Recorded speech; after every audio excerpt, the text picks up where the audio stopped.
চলুন আজকে আমার সাথে সাথে আপনারাও শিখে ফেলুন হোটেলে মোগলাই বানায় কীভাবে ওইটা। তো আমি এখানে মোগলাই কিনতে এসেছিলাম, আর বাকি কাহিনী পরে বলছি, আগে মোগলাইটা শিখে নিই কী বানাতে হয়। আমি এখানে র্যান্ডমলি ভিডিও নিচ্ছিলাম, তো তখনই মাথায় আসলো আপনাদেরও তো দরকার, তাই না, মোগলাই বানানোর রেসিপিটা। সেই কিন্তু হোটেলের মতো ওরকমটা হয় না, যেহেতু আমরা হোটেলে কিনেই খেতে হয়, তাই ভাবলাম যে হোটেলের স্টাইলে আপনাদের সাথে শেয়ার করি।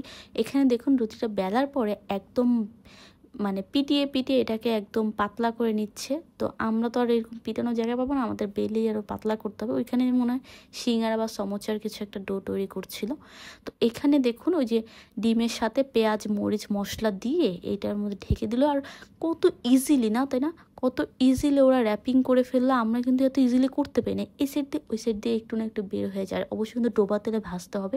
এই দেখুন কি সুন্দর করে র্যাপিং করে নিল, একবার এই পাট একবার ওই পাট, দেন এটা উপর থেকে অ্যান্ড এইটার উপর থেকে দিয়ে কি সুন্দর করে, আর কিছু কিন্তু করলো না। দেখুন এটা সুন্দর মতো ভাজ হয়ে গেল, আর এখন ডোবা তেলের মধ্যে এটা দিয়ে দিবে। ডোবা তেল অবশ্যই মাস্ট বি লাগবে এই মোগলাইটা তৈরি। মোগলাইটা ভাজা হোক। আর আমি একটা কথা বলি, সেদিন ছিল হলো 42 ডিগ্রি গরম। সারাদিন এই 42 ডিগ্রি গরমে বাসায় থাকতে পারলেও মনটা চাইলো যে একটু বাইরে যাই, আর বাইরে একটু কাজ ছিল, তাই সন্ধ্যার দিকে বের হয়ে গিয়েছিলাম এবং রাত হয়ে গেছে ফিরতে ফিরতে। তো চিন্তা করলাম যে বাসার জন্য এই মোগলাই আর হলো পুরি নিয়ে যাই।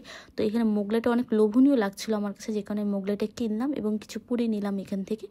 দেন আমি হাঁটতে হাঁটতে দেখলাম যে আকাশটা একদম মেঘলা, মানে আকাশটা মেঘলার এত বাতাস হচ্ছে, মনে হচ্ছিলো ঝড় আসবে। সন্ধ্যার দিকে বৃষ্টি বৃষ্টি একটা ভাব শুরু হয়ে গেছিলো। অবশ্যই আমি বাসে যেতে যেতে বৃষ্টি শুরু হয়ে গেছে। তো এত সুন্দর ঠান্ডা একটা ওয়েদার চলে আসলো, তাই আমার ওয়েদারটার সাথে তাল মিলে যখন এই ঝালমুড়িটা দেখলাম, তখন মনে হলো না, এই ঝালমুড়িটা তো আমাকে খেতেই হবে। আর ঝালমুড়িটা কিন্তু আসলে লোভনীয় ছিল। অবশ্য ওনার ঝালমুড়ি আমার কখনো ট্রাই করা হয়নি, সামনে আরেকটা দোকান আছে, ওইখানের ঝালমুড়ি আমার ট্রাই করা হয়েছে। আমি যেতে যেতে আপনাদের ওই দোকানটাও দেখিয়ে দিব। আর এইটা হলো মিরপুর 2 নাম্বার 3 নাম্বার গেটে যে স্টেডিয়াম আছে, এটার অপোজিটে বা হলো Mirpur 2 H block 10 number 9 number রোডের মাথায়। হ্যাঁ, 10 নাম্বার না, 10 নাম্বার রোডের মাথায় হলো পুরীর দোকানটা, আর 9 নাম্বার রোডের মাথায় হলো এই ঝালমুড়ির দোকানটা। তো এখানে কিন্তু অনেকক্ষণ, আমি প্রায় 15 মিনিটের মতো দাঁড়ানোর পর এই ঝালমুড়িটা পাইছি এখান থেকে।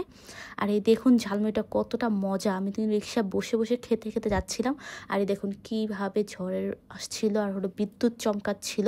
আর সামনেই কিন্তু একটা মজাদার একটা ঝালমুড়ি আছে, যেটা H ব্লক হলো আপনার 4 নাম্বার রোডের মাথায় হবে, একদম ভিতরের দিকে দিকে। সামনে একটা চটপটি আর ফুচকা ঝালমুড়ি সেল করা হয়, যেখানে ঝালমুড়ি কিন্তু আমার কাছে অনেক ভালো লাগে। আর হলো এই হলো সে দোকানটা, এখানে কিন্তু আপনারা চটপটি ফুচকা ঝালমুড়ি সবই পাবেন। সামনে হলো এই দোকানটা। তো আমি হলো যেহেতু সামনে ওই ঝালমুড়ি দোকানটা দেখে খেতে ইচ্ছা করলো, তাই আমি ওইখান থেকে কিনলাম। আর পরবর্তীতে যদি কোনোদিন পারি আপনাদের কিন্তু এখানে ফুচকাটাও টেস্ট করে আমি দেখাবো যে কেমন এখানে মজা। যাই হোক, বাসে ফিরতে ফিরতে কি সুন্দর দেখুন গুড়ি গুড়ি বৃষ্টি পড়ছিল, আর দেখে আমাদের রোডে বিয়ে হচ্ছে, মানে প্যান্ডেল টাঙানো হয়েছে। কয়দিন পরে কিন্তু এই বিয়ের দাওয়াতে আপনাদের নিয়ে যাবো সাথে। আজকে এ পর্যন্তই, আল্লাহ হাফেজ।